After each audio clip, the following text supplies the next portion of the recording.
Welcome to A Conversation with History. I'm Harry Kreisler of the Institute of International Studies. Our distinguished guest today is Dr. Sadako Ogata, the UN High Commissioner for Refugees. Dr. Ogata received her PhD from UC Berkeley's Department of Political Science in 1963, and we welcome her back to the campus. Welcome. Thank you very much. It's a great pleasure. It's quite exciting. We talked about 10 years ago, and a lot has happened in the world and in your job since then. So let's talk a little about that. But first, I think one is compelled to ask you, what prepared you for this amazing job that you hold in today's world? What were the formative experiences that shaped Sadako Ogata? Well, I would say graduate school is not irrelevant in the preparation. And I think this is a good thing to recognize as I visit a university. I think through my rather prolonged graduate student days, I think there were two subjects that I would recommend very much for preparation for a career of a variety of careers. One is history. I think it's very important that we know history. I don't mind which history, but a historic perspective is very important in preparing somebody that has to deal with society and human beings. The other one is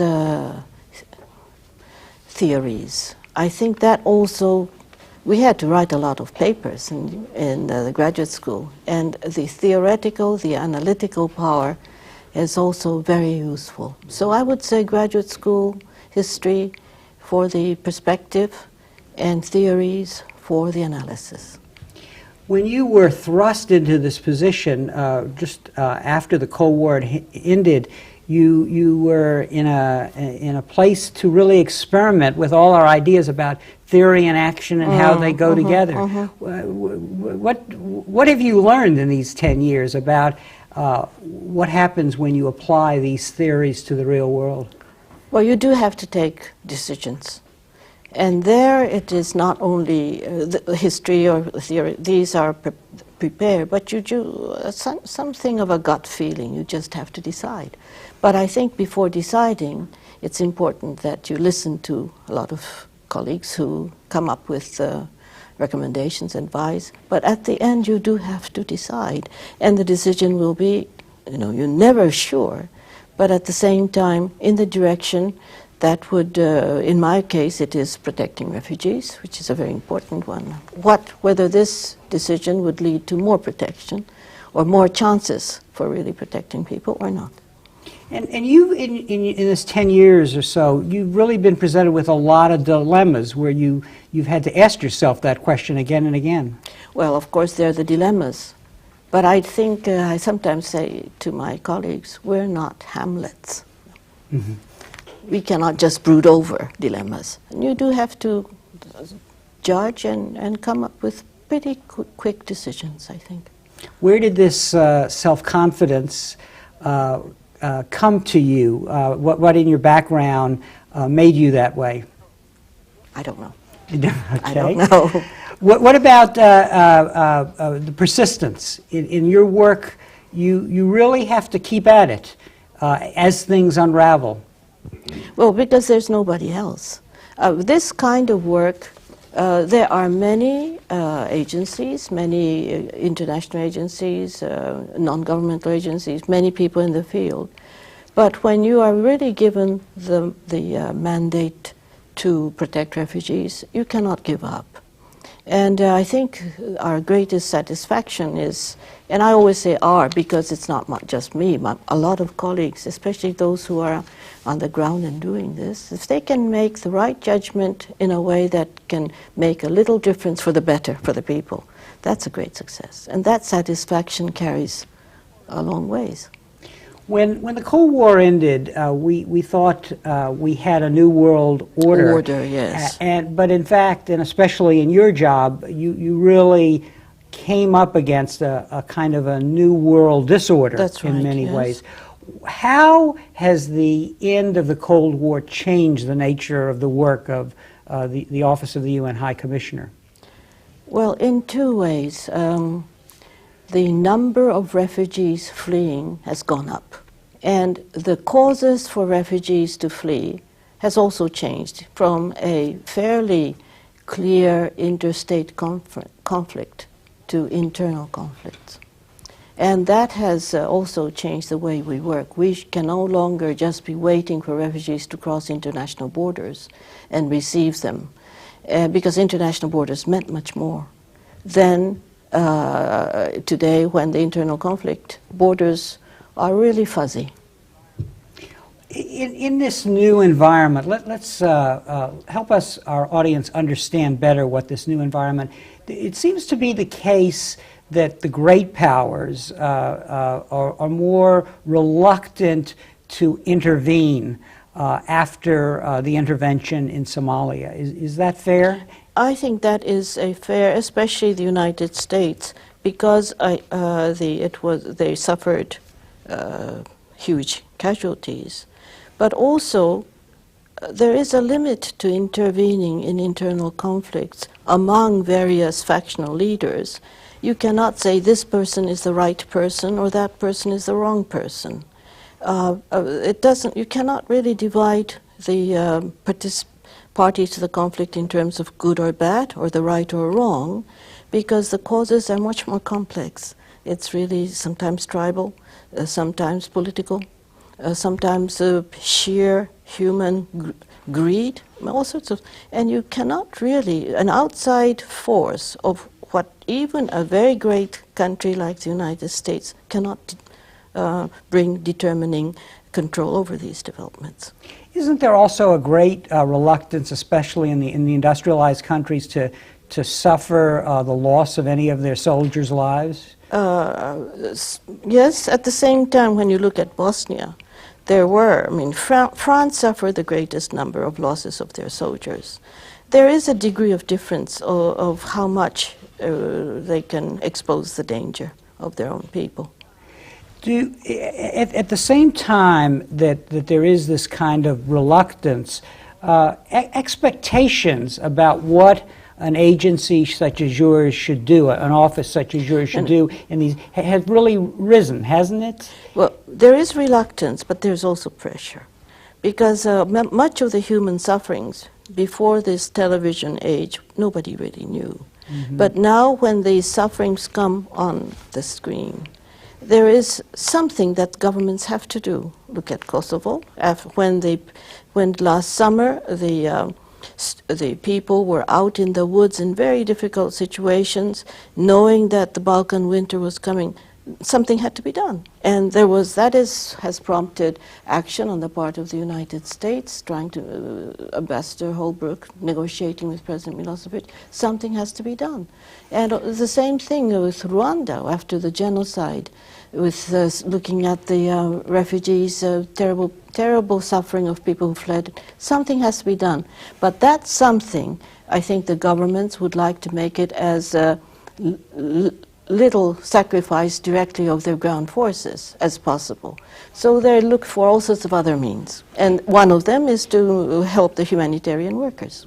And so you're in a way caught between a rock and a hard place as you do your work, in the sense the expectations are there that something needs to be done. People are seeing on CNN the starving children or the victims of war or whatever. On the other hand, the leaders of the great powers are reluctant to possibly give all that might be needed to resolve the situation. That's right. Expose too much of the lives of their own people. And that's where you have to navigate. Well, that is where we have to do our job anyway. If they're civilian victims, and if many of them are refugees crossing borders, we have to be there. But when the governments are pondering, are not decisive in the action, we end up exposing more of our staff in dangerous situations. And that is quite a serious dilemma for me. How much do I let our colleagues suffer or expose them to danger? And our colleagues tend not to want to come back. They want to do everything for the people. And your office is in a way the representative of the displaced in these situations. Yes, we represent the victims, especially the refugees. but some of them internally displaced when they cannot cross national borders either. And have the tasks as these horrendous situations, and during this 10 years since you've been, you can go across the globe, Rwanda, the former Yugoslavia and Bosnia, and now the Great Lakes area in Africa, crisis after crisis. Has what you've had to do, the functions, the tasks that your office has have to undertake, have they remained the same? Have they grown? What has been the evolution of the functions of your office? Well, it's expanded, certainly, because the causes of these situations have become more and more complex, and you have to have an expanded capacity to deal with the crisis, but also an attempt to come up with some comprehensive solutions. And for that, you have to persuade governments, and of various kinds. And part of what your personal job is to do is to persuade countries to accept people who are fleeing from their own country. Yes, and keep the borders open. These are always efforts that we have to make when there is a large exodus. Make sure that the borders are open so that they can be received, and then what we have to do is to establish safety and also bringing the necessary relief materials too. But I'd like to just emphasize it's not just giving things. You have to assure safety, and that is the most important part of protection work. What as you argue with governments to do something, both in terms of supplying you with resources to do your work on the ground, or in the case of neighboring countries to receive some of it, what is most persuasive, do you think, in getting action on their part? Well, I think the desperateness of the situation is always a very persuasive cause. And then on our part, we have to show that we have effective programs to present, and then I have to persuade governments who are outside but are willing to, or feel that they have to help, to give us resources, money, people. And in a way, as you operate in these, your organization has something of the nature of a multinational entity that's moving into so many different settings, in some sense providing the same tasks for the refugees, but on the other hand, often undertaking new tasks. Well, there are different situations, very much like Iraq. It was in a sovereign country that was and the refugees tried to flee across borders. Some crossed over, some were brought down back to the country in which they had to stay, but they were not being protected. So that kind of situation was also rather new. A large percentage of the people who you have to help are women and children. Well, yes. Any group of a community usually consists of women and children. The majority are. But they seem to be the most vulnerable in these situations. And older people. Older people feel very lost. And it is your task then to provide the minimal standards for their life, so that they can go on and deal with the situation as it is occurring. Shelter, food, sanitation, and then also comes education. Those are various aspects that we have to provide. Now increasingly in these situations, we've talked about the reluctance of the great powers. Has your operation become something of a political football in the context of situations where there isn't a political settlement? For example, Yugoslavia before Dayton. Great powers are not reluctant to support us because we are important in the interval period in which peace cannot be really, political solutions don't come through. So we had enormous support in that sense. At the same time, political solutions require a lot of negotiations. Various national interests do not converge. And especially in Africa, for example, Great Lakes region of Africa, there were differences in national interests among the powers. So the external negotiations among them requires a lot of persistence, human leadership, human resources, and they do not I think the easiest answer would be that national interests don't converge very often over these internal conflicts. Some are more in favor of one group, others are more in favor of other groups, and these are very delicate issues.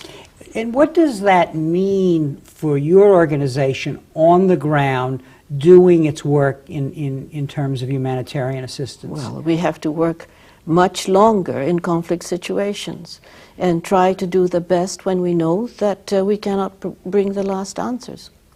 And in these situations, do you think that your organization has been unfairly treated under certain circumstances? And here I have in mind the debate, well, maybe we shouldn't be intervening with humanitarian systems. Maybe that this work is becoming a political football when the parties can't sit down and reach a settlement. How do you answer those critics? I can't answer every critic because there's so many anyway. But I think the choice would be then, are you going to let these parties fight out? And that's also hard to do in today's world when there is much greater transparency of this human suffering.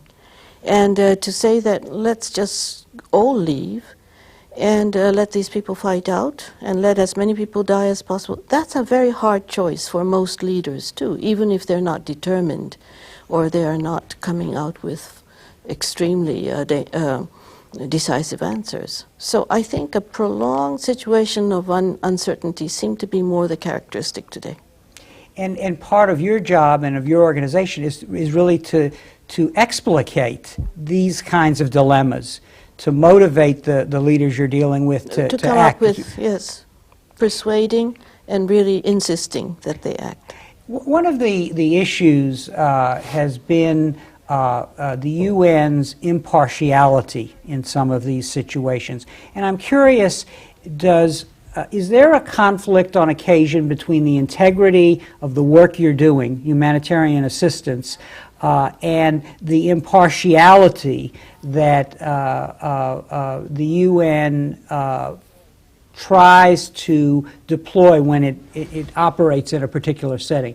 Here I have in mind Yugoslavia. Well, in the Bosnian situation, there were 3 ethnic groups that fought. And each one had victims. So to the extent that we could identify the victims, we always tried to bring relief to all of them.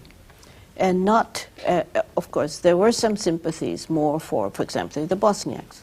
At the same time, for those Serbs who required assistance, we made sure that we reached them too, in order that they do not feel left out, so that they would also watch us as being humanitarian to everybody in need. So those are rather difficult choices to make, but we did try that. And one of the reasons why I think we are able not only to function during the war, but also after the war, in the course of Dayton, I think it was decided that we continue to lead the repatriation of the refugees.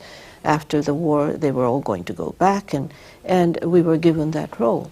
I think it is because at least not every party was satisfied, but not every party was dissatisfied. And I think it was the fact that we tried to meet the needs of everybody who were in need. So in a way I'm trying to say that impartiality, to work it out, requires a lot of thinking and efforts, but I think that in the Yugoslavia situation, that was recognized. And it sounds like you're saying that you're really grappling with reality. Oh, sure, yes. And so that somehow you're shaping the best solution in a situation. Best possible. But best possible. By the best possible. Look at the Federal Republic of Yugoslavia. I mean, the Serbs, mostly they are Serbs. They have taken refugees in the course of the war, Bosniaks too, Croats, but largely Serbs. But Serbs from Bosnia and also Serbs from Croatia. And they were, today I think maybe they have the largest a single caseload of refugees in their country, some 350,000 Croatian Serbs. We, as a refugee organization, do help the refugees who are in Serbia. And in that sense, we know what their needs are, and we take a correct attitude in refugee protection and assistance in Serbia. But that doesn't mean that we take their side and are not raising voices against what they're doing in Kosovo.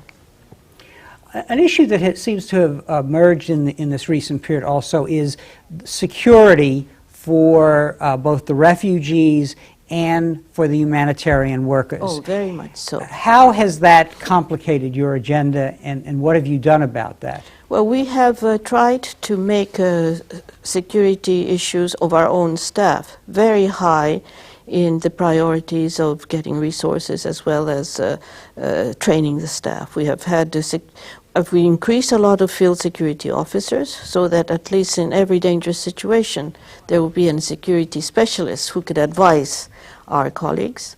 I think all the people who are going to the field are trained for security consciousness.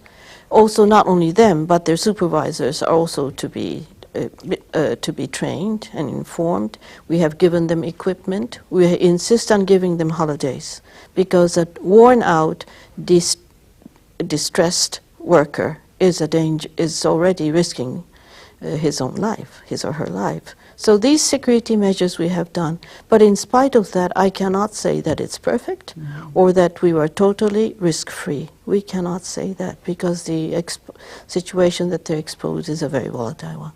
And you've also had to confront the demilitarization of the refugees themselves. I mean, some of these people are not legitimate refugees, but may be participants in the war who Yes, may even be war criminals. Well, war criminals are very hard to indict because that we cannot do. But at least militarized or armed people, we will either have to insist that the security responsibility lies theoretically on the country of asylum. But many of these countries do not have the capacity to really patrol the refugee camps, monitor the situation, and so on. So either we have tried to bring in security teams, or we have tried to strengthen the law and order maintenance capacity of local policemen and so on. These are things that we have tried to do. But it's not a perfect answer, but we do have to continue to do a little bit better. In the end, these refugee situations require a comprehensive settlement and a comprehensive solution. What can your office and your colleagues do to further that reality, although it's not something that you can do on your own? Whenever there are comprehensive settlements, whether it was a Cambodian under UNTAC, the UN had a very comprehensive transition team, or whether it was the Bosnian, the Dayton Peace Agreement, we are usually invited to make comments on the terms, which we do, and try to make sure that the settlement does reflect the important principles and process for the return of refugees into much more normal life. And so we do, in a way, we are usually invited to make our comments on the various peace agreements. And how does the return and reintegration of the refugees affect the broader process of building peace and securing justice in some of these places? Well, on peace, I always feel that a country that has large number of their population still outside the country is not at peace yet. Return of refugees is a very important ingredient of reestablishing peace within a country. Now, justice is a very complicated issue because if you insist on justice, and what do you do with people who were caught and fled, or people who evaded draft and all.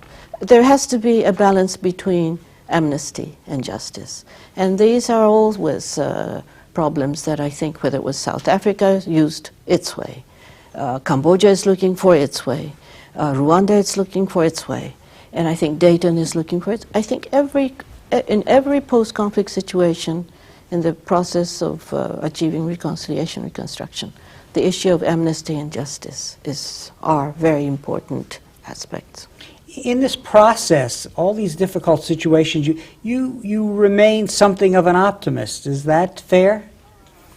Well, I think so, in the sense that what you do, the inputs my office makes, should make a difference. That's the basic optimism.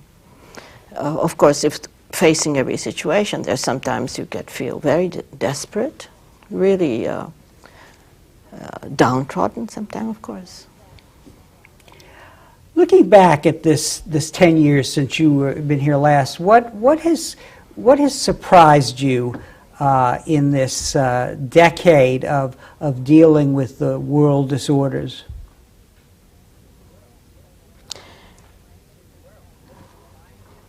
Here you were, a political scientist trained in international relations. I suppose the world reality is it's not a rational world. It's not a purely that self-interest is a real one, political motivation is a real one, power is a real one, and I think we should not be so naive to think that we can change the world into heaven so easily. And what about any disappointment come to mind as you look back on the period of your tenure? Well, there are disappointing elements in many of the operations we have carried out. I mean, I think the fact that we were not able to really help the refugees from Rwanda who fled to Zaire. We lost track of so many lives. That's something that hurts me. And I think that is a reality that we have to come to grips with. How better we could have done, I don't know. Or the fact that we were not able to bring back a lot of the minorities to their places of origin in Bosnia. I always think that maybe time is what we need. But time tends to, shall I say, let people forget. And maybe we forget too much. But at the same time, time also solves a lot of wounds too. So in overcoming, there's a lot of hatred in this world. And overcoming hatred, sense of insecurity, sometimes you have to forget. So there are things that we could not have done. And then the fact that there's so many asylum seekers coming to industrialized countries, and the doors are getting tighter and tighter, does worry me.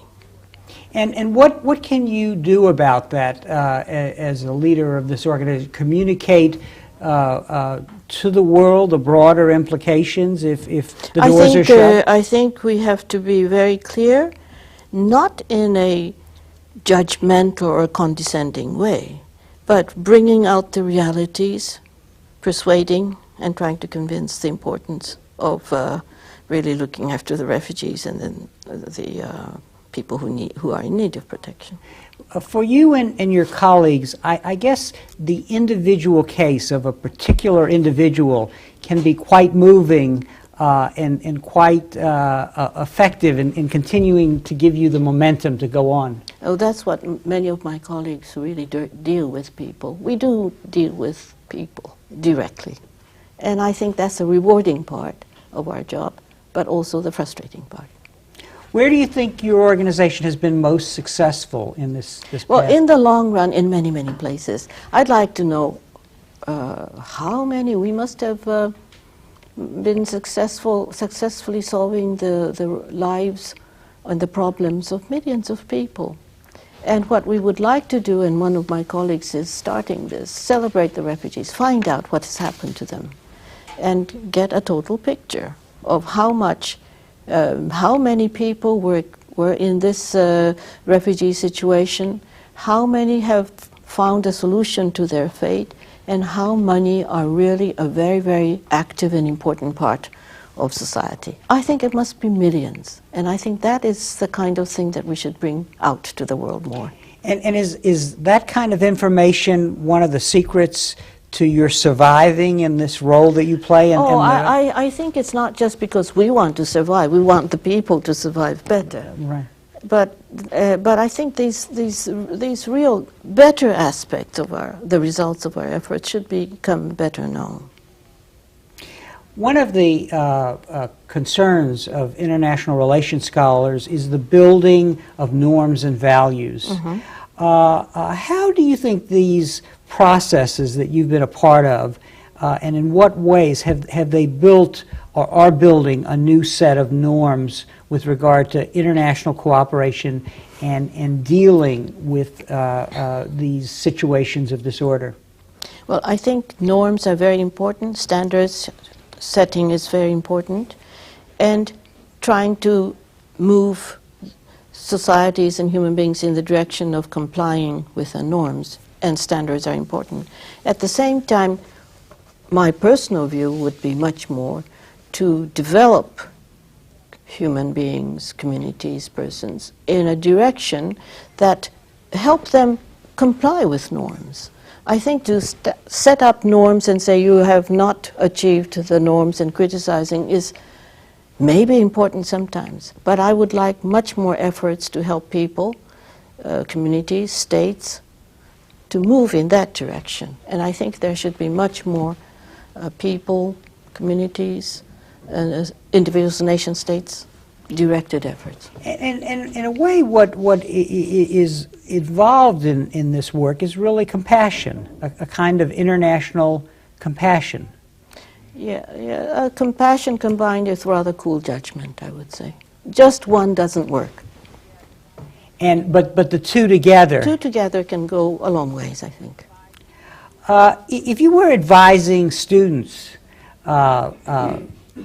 planning for their future, how they should prepare for the next millennium, what would you tell them about this world of disorder and how we can move away from it and how they can prepare for it?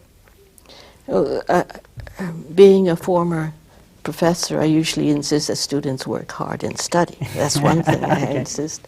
At the same time, they should not be just studying their subject and thinking about their own careers only, but to reach out. I mean, students are elites, future elites of society, and they have to have a sense of importance of sharing their resources, their wisdom, their opportunities.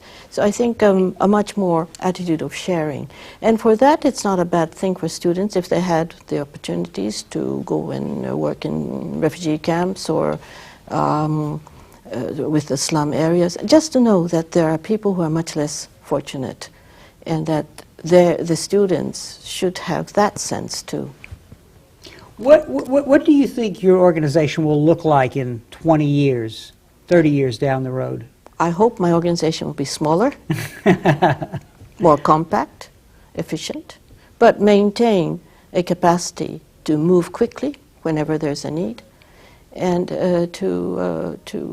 still, there will be people in need of protection and help. There will be refugees, I have a feeling. And we have to be able to cope with it. And the premise of your answer implies that the world will have changed somehow. How will it have changed? I don't know which way it's going. Right now it seems to be going in the wrong direction.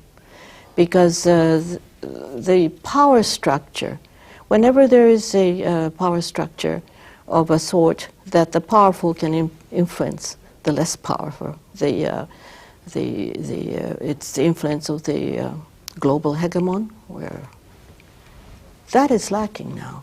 So everybody's out for him or it itself. It's a disorderly process, and I don't know how the power structure is going to reemerge. One final question. Philosophers and academics are always in some way addressing the issue of doing good in the world, and that can be pretty complicated undertaking because, as we've indicated, the world is not perfect. Do you have any thoughts on sort of the limitations on undertaking humanitarian efforts and the complicated situations in which you find yourself acting? Oh, I never advocate to do good in the world. I mean, that is, I don't think that's the attitude of academics. Or I think there's a division of work. The result of what you do should contribute to doing things better. Dr. Ogata, thank you very much for being with us today and giving us a sense of the extraordinary complexities of our world and of the work of your organization in it. Thank you very much.